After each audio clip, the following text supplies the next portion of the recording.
Welcome to mega 9 TV. GHMC council meeting సమావేశం రసాభాసగా మారింది. Mayor Gadwal Vijayalakshmi అధ్యక్షతన కౌన్సిల్ సమావేశం జరిగింది.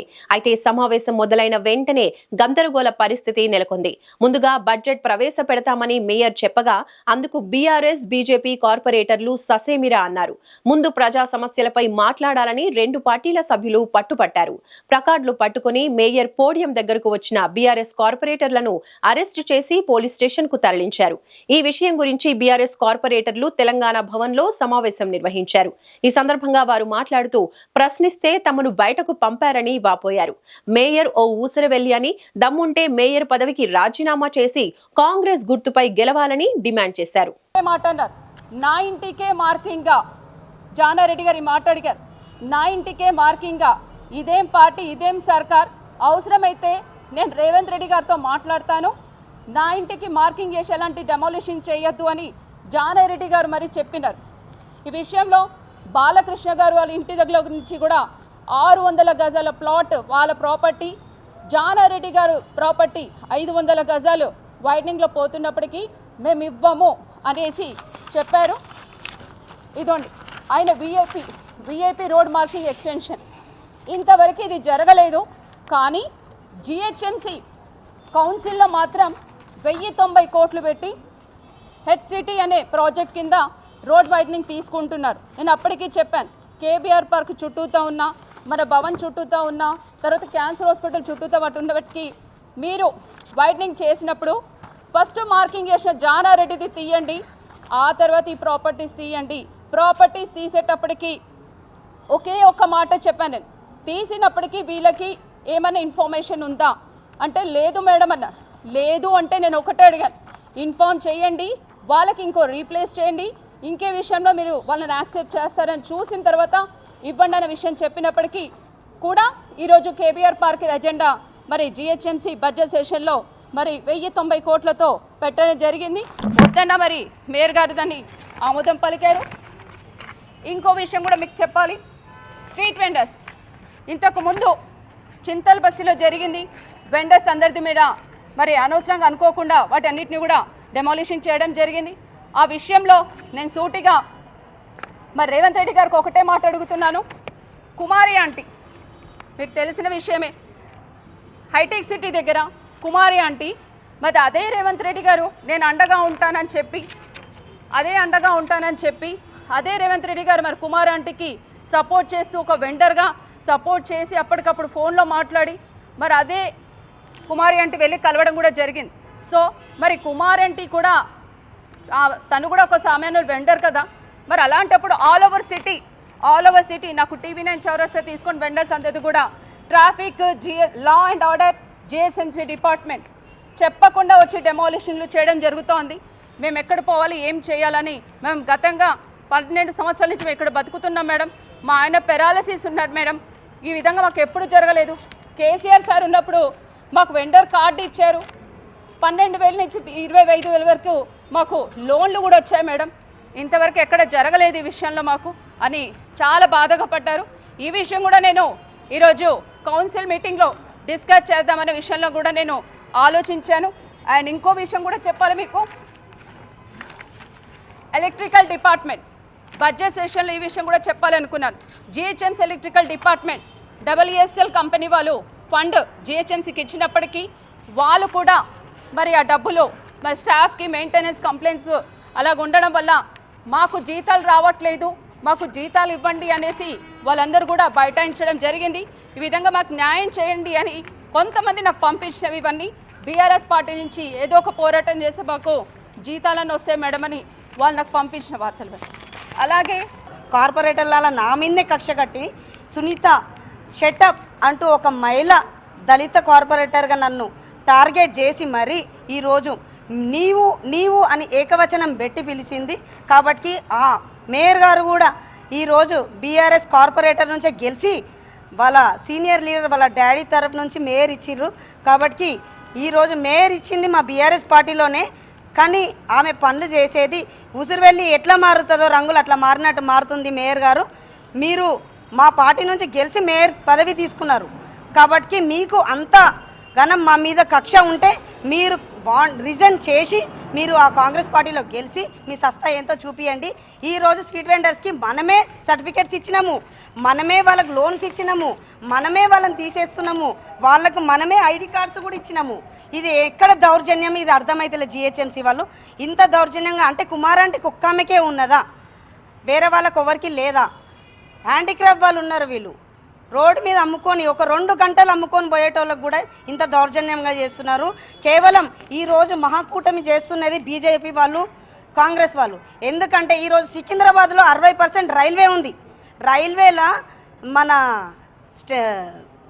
కిషన్ రెడ్డి అన్న ఏం చేస్తుండో తెలియదు, కానీ సెంట్రల్ మినిస్టర్ అయి ఉండి ఈరోజు రైల్వేల ప్లేసెస్ మొత్తం లీజుకి ఇస్తున్నారు. 100 సంవత్సరాలకి ఇస్తున్నారు. 100 సంవత్సరాలు ఎవరు బతుకుంటారు? అదేదో ప్లేస్ ఏదో డబుల్ బెడ్రూమ్లకి ఇవ్వమని చెప్పండి. అండి మేడం, మేము క్వశ్చనర్ తర్వాత బడ్జెట్ గురించి మాట్లాడదాం. ఎందుకంటే బడ్జెట్లో చాలా అవకతవకలు ఉన్నాయి. గత సంవత్సరం పాలనలో, కాంగ్రెస్ పాలనలో ₹1 బడ్జెట్ కూడా ఏ వార్డుకి కూడా నిధుల్ని శాంక్షన్ చేయలేదు. ప్రతి ఒక్క రిప్రజెంటేషన్ ఏదైతే మేము మా వార్డుల తరఫు నుంచి కార్పొరేటర్స్, గౌరవ కార్పొరేటర్స్, జోనల్ కమిషనర్ కానీ, కమిషనర్స్, డిప్యూటీ కమిషనర్ కానీ, కమిషనర్ గారికి ఇస్తున్నా కూడా అవి తిరిగి పంపిస్తూ ఉన్నారు ఫైల్స్ ఈరోజు. కాబట్టి ఏ ₹1 నిధులను కూడా ఏ ఒక్క వార్డుకు కూడా మంజూరు చేయలేదు. కాబట్టి గత సంవత్సరంలో జరిగిన బడ్జెట్ ఏదైతే ఇచ్చారో అది ఎక్కడ పెట్టారు, ఎవరికి ఇచ్చారు, అసలు ఆ బడ్జెట్ని ఎలా ఉపయోగించారు, ఎలా వినియోగించారో వాటి డీటెయిల్స్ మాకు కావాలి. కాబట్టి దానికి చర్చకి చాలా టైం తీసుకుంటుంది. ముందు క్వశ్చనర్స్ స్టార్ట్ చేయండి, ఎందుకంటే ప్రజలు చాలా సమస్యలతో ఇబ్బంది పాలు అవుతున్నారు, సమస్యల్లో ఉన్నారు. ప్రతి ఒక్క దాంట్లో, ప్రతి ఒక్క డిపార్ట్మెంట్లో సమస్యలు ఉన్నాయి. కేవలం స్ట్రీట్ లైట్స్ మీరు ఈరోజు చూసుకుంటే షేర్లింగంపల్లి జోన్లోనే, కేవలం షేర్లింగంపల్లి జోన్లోనే 20,000 లైట్లు పనిచేయట్లేదు ఈరోజు. స్ట్రీట్ లైట్స్ నుంచి చూసుకుంటే మస్కిటో ఫాగింగ్ కావచ్చు, చిన్న శానిటేషన్ వర్క్స్ కావచ్చు. ఈరోజు ఎక్కడ పడితే అక్కడ చెత్తా చెదారు పేరుకుపోతున్నాయి. డస్ట్బిన్ ఫ్రీ సిటీ అని మనం తీసుకొచ్చాము. బీఆర్ఎస్ పార్టీ ఎప్పుడైతే మనం అధికారంలోకి వచ్చామో, తెలంగాణ రాష్ట్ర ప్రభుత్వం ఏర్పడ్డాక మనం డస్ట్బిన్ ఫ్రీ సిటీ అని చెప్పి మనం డస్ట్బిన్స్ అన్ని తీసేసి వేరే ఒక సంస్థ తీసుకొచ్చి దానికి ఒక థర్డ్ పార్టీ ఆర్గనైజేషన్ చేసి మనం ఇప్పటి వరకు సిటీని నీట్గా ఉంచుకోవడం జరిగింది. కానీ ఇప్పుడు అదే ప్లేస్లో మళ్ళీ చెత్తా చెదారు చేరిపోతున్నాయి. స్వచ్ఛ ఆటోస్ ఇంటింటికి వెళ్ళట్లేదు, ఒక్క శానిటేషన్ వర్కర్ కూడా సరిగ్గా పనిచేయట్లేదు. ఎందుకంటే వీళ్ళందరినీ కూడా సర్వే అనే పేరుతో వాడుకుంటున్నారు. ప్రతి ఒక్క జిహెచ్ఎంసీ ఎంప్లాయీ ఏ డిపార్ట్మెంట్లో చూసుకున్న, శానిటేషన్ కావచ్చు, లేకపోతే ట్యాక్స్ డిపార్ట్మెంట్ కావచ్చు, డీసీ నుంచి చిన్న స్థాయి ఎంప్లాయీ వరకు కూడా ఈరోజు సర్వేస్ అనే పేరుతో వాళ్ళ డ్యూటీస్ని పక్కన పెట్టేసి వాళ్ళు పనులు చేస్తూ ఉన్నారు. ఏం సర్వే చేస్తున్నారు అని చెప్పి నేను ఈరోజు రేవంత్ రెడ్డి గారిని అడుగుతున్నారు. ఏం సర్వే చేస్తున్నారు మీరు? ప్రజాపాలన అన్న పేరుతో ప్రజాపాలన అప్లికేషన్స్ అని ప్రజల్ని లైన్లో నుంచోబెట్టారు. 6 గ్యారంటీలు అని చెప్పారు. 6 గ్యారంటీలు ఒక్క గ్యారంటీ కూడా అమల్లోకి తీసుకురాలేదు. ఈరోజు మహిళలకి ₹2,500 మహిళా భృతి ఇస్తా అన్నారు. ఏ మహిళకి ఇచ్చావు ఇప్పుడు వరకు? 200 యూనిట్లు ఫ్రీ కరెంట్ ఇస్తా అన్నావు. ఎవరికి ఇచ్చావు 200 యూనిట్ ఫ్రీ కరెంట్? పేరుకు మాత్రమే, ఒక ఊరికే నామకే వస్తే ఒక నెల రోజులు ఇచ్చావు, 2 నెలలు ఇచ్చావు. మా డివిజన్లకి రా, మా వార్డులకి రా, మా వార్డులకు వచ్చి చూడు ఎవరికి వచ్చిందో. ప్రతి ఒక్కళ్ళు కూడా అడుగుతున్నారు. మీరు ఇంకా కార్పొరేటర్లే కదా మేడం, మీరు మా సమస్యలు మీరు తీర్చాలి అంటున్నారు. మేము ఎలా తీర్చాలి? అధికారులు మాకు స్పందించకపోతే, అధికారులు మాకు స్పందించే విధంగా మీరు వారికి కనీసం అవకాశం కూడా ఇవ్వట్లేదు. ప్రతి ఒక్క అధికారికి ఎవరికి ఫోన్ చేసినా మేము సర్వే బిజీలో ఉన్నాం. ప్రజాపాలన అప్లికేషన్స్ అయిపోయినాయి, సగం రోడ్డు పాలన అయిపోయినాయి. ఆ ప్రజాపాలన అప్లికేషన్ సగం వరకు ఆన్లైన్ చేయలేదు. ఆన్లైన్ చేయకపోవడం వల్ల ఇప్పుడు రేషన్ కార్డ్ సర్వే చేస్తున్నారు. అందులో లిస్టు పేర్లు రాలేదని మళ్ళీ పరిగెత్తుకుంటూ ప్రజలు ఎమ్మెల్యే గారి ఆఫీసులకి, మా ఆఫీసులకి వస్తున్నారు. ప్రజలకి ఎలా సమాధానం చెప్పాలి? మేము అధికారులు మాకు స్పందించకపోతే, అధికారులు మాతో మాట్లాడకపోతే మేము ఎలా ప్రజలకి సమాధానం చెప్పాలని మీ ద్వారా నేను అధికారులు ప్రశ్నిస్తున్నా. అలాగే రేవంత్ రెడ్డి గారిని సూటిగా మేము అడగదలుచుకున్నాము. ఇన్ని సమస్యలు ఉండగా మీరు ఎలా బడ్జెట్ ఆమోదిస్తారు? అసలు రూపాయి బడ్జెట్ ఎవరికి ఇచ్చారు, ఏ వార్డులో ఇచ్చారు, దేనికి ఖర్చు పెట్టారు, అది కూడా మీరు క్లియర్ కట్గా మాకు ఏమీ రిపోర్ట్ ఇవ్వకుండా మీరు ఎలా బడ్జెట్ని ఆమోదించారని చెప్పి ఈరోజు మేయర్ గద్వాల విజయలక్ష్మి గారిని అడగాలనుకుంటా. అలాగే కేవలం రేవంత్ రెడ్డి గారి అనుచిత పాలన, వాళ్ళ కుట్రపూరిత పాలన నడుస్తుంది. కానీ ప్రజాపాలన అన్న పేరుతో ఇలా ఈరోజు ప్రజాక్షేత్రంలో కూర్చుని కేవలం వాళ్ళు గూండాయిజాలు, రౌడీజాలు చేస్తున్నారు. ఈరోజు సభలో జరిగింది చాలా దౌర్జన్యం, చాలా అన్యాయం. ఎందుకంటే ఒక మహిళా కార్పొరేటర్స్ మీద జెంట్స్ కార్పొరేటర్స్ వచ్చి, కాంగ్రెస్ కార్పొరేటర్స్ వచ్చి దౌర్జన్యం చేయడం జరిగింది. మా చేతిలో ఉన్న ఇది ప్రజాస్వామ్యంలో కనీసం అడిగే హక్కు కూడా లేకుండా చేస్తున్నారు. ఏం అడిగినా కూడా కేసులు పెట్టి, అన్ని అక్రమ కేసులు పెట్టి అరెస్ట్ చేస్తున్నారు. ఈరోజు ఎక్కడ జరిగినా కూడా కనీసం గొంతిప్పి మాట్లాడే అవకాశం కూడా ఇవ్వట్లేదు ఈ కాంగ్రెస్ పాలన. అంటే బీఆర్ఎస్ పార్టీ నుంచి వెళ్ళిన కాంగ్రెస్ కార్పొరేటర్లు ఇబ్బంది పెట్టారు. అది కూడా అసలు రాష్ట్రంలో ఎన్నో క్రైమ్ రేట్స్ పెరుగుతున్నాయి, కానీ కౌన్సిల్లో ఇట్లాంటి సిచ్యువేషన్ జరగడం అనేది మాకే చాలా బాధగా ఉంది. అండ్ ఆమె పార్షాలిటీ నేనేం చూపించను, నేను అందరికీ సమానంగానే మాట్లాడతా, సమానంగా నేను చూస్తా అని మాట్లాడుతున్న మేయర్ గారు మరి ఈరోజు ఏం చేశారు? కాంగ్రెస్ కార్పొరేటర్లు వచ్చి మా మీద దాడి చేస్తుంటే కూడా ఖండించకుండా మమ్మల్ని దౌర్జన్యంగా బయటికి పంపించి మమ్మల్ని ఇబ్బంది పెట్టే ప్రయత్నం చేస్తున్నారు. రాష్ట్రంలో అభివృద్ధి అభివృద్ధి అని అంటున్నారు. అభివృద్ధి అనేది ఎక్కడ జరుగుతుంది? కూలగొట్టడం అభివృద్ధియా? మాకైతే తెలియదు. కట్టడం అయితే అభివృద్ధి అనేది మాకు తెలుసు, కానీ కూలగొట్టేది అభివృద్ధి అనేది వీళ్ళ కాంగ్రెస్ పార్టీ హయాంలోనే నడుస్తుందేమో, అది మాత్రమే మాకు తెలుస్తుంది. 10 ఏళ్ళ కేసీఆర్ గారి పరిపాలనలో అన్ని వర్గాల వారు చాలా సంతోషంగా ఉండే, ఎటువంటి ఇబ్బందులు లేకుండా వాళ్ళు తెలంగాణ రాష్ట్రంలో మంచి పాలనని అందుకున్నారు. కానీ కొద్దిగా ఆశపడి వాళ్ళు ఏంటంటే కాంగ్రెస్కి అధికారం ఇచ్చిరు. యాక్సిడెంటల్గా అయిన సీఎం యాక్సిడెంటల్గానే పరిపాలిస్తున్నాడు, ప్రజలని అన్ని విధాలుగా మోసం చేస్తున్నాడు. ఏ వర్గం వాళ్ళు కూడా ఇప్పుడు సంతోషంగా లేరు. అండ్ ఈరోజు బడ్జెట్ గురించి మేము మాట్లాడడానికి మేము కూడా కౌన్సిల్లోకి వచ్చాము. ఎన్నో ఇష్యూస్ లాస్ట్ టైం మనకి ఏవైతే బడ్జెట్ ఇచ్చారో అది పూర్తి స్థాయిగా అన్ని డిపార్ట్మెంట్కి అందలేదు. అండ్ అప్పటికి ఇప్పటికి ఎటువంటి డిఫరెన్స్ లేదు, కేవలం ఒక 3 కోట్లు మాత్రమే పెంచిండ్రు. సో పెంచిన దాంట్లో దేనికి అంటే ఏ డిపార్ట్మెంట్కి ఎంత కేటాయిస్తున్నారని చెప్పేసి మేము డిస్కస్ చేద్దాము. దాని తర్వాత మనము క్వశ్చన్ అవర్కి కానివ్వండి, లేదంటే ఆఫ్టర్ క్వశ్చన్ అవర్ బడ్జెట్ అయినా డిస్కస్ చేద్దామని చెప్పి మేము మాట్లాడడం జరిగింది. కానీ మాకంటే ముందు పోడియం ముందుకి కాంగ్రెస్ కార్పొరేటర్లు వెళ్ళి మా మహిళా కార్పొరేటర్ బీఆర్ఎస్ వాళ్ళ దగ్గర ఉన్న ప్లే కార్డ్స్ గుంజుకొని వాళ్ళని చింపి మేయర్ మీద వేసింది వాళ్ళు.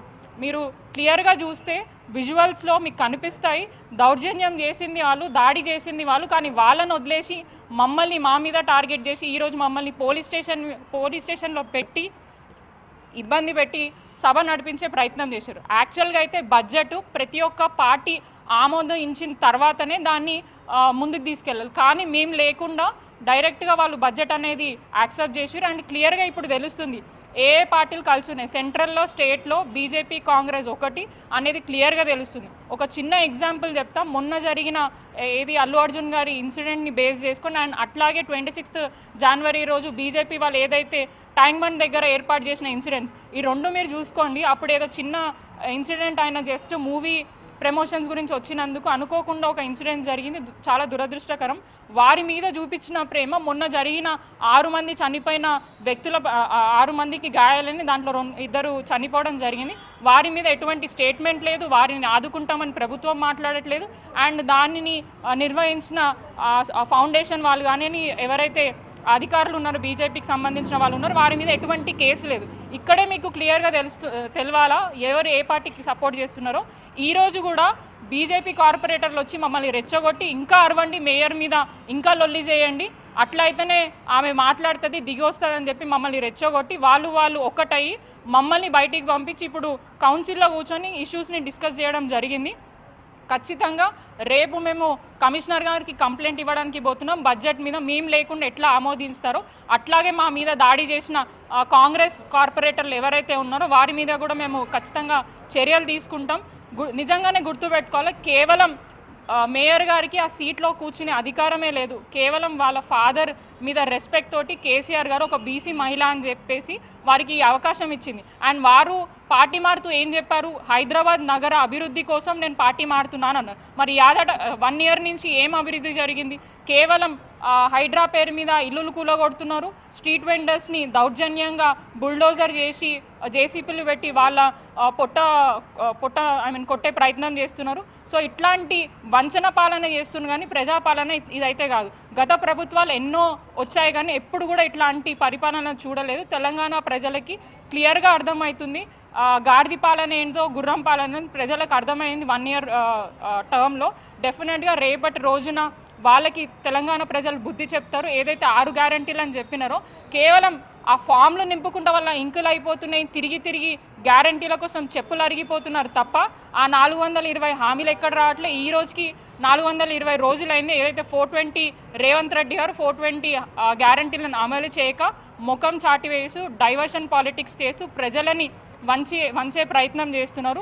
రానున్న రోజుల్లో బీఆర్ఎస్ పార్టీ అధిష్టాన పిలుపు మేరకు డెఫినెట్గా ఎక్కడికక్కడ కాంగ్రెస్ పార్టీ నాయకులను అడ్డుకొని వాళ్ళని అంటే వాళ్ళు ఇచ్చే గ్యారెంటీలు చెప్పిన గ్యారెంటీలు ఇచ్చేదాకా కూడా మేము వాళ్ళ వెనుక పడే విధంగా కూడా మేము కృషి చేస్తామని తెలియజేస్తూ జై తెలంగాణ, జై కేసీఆర్. Thank you.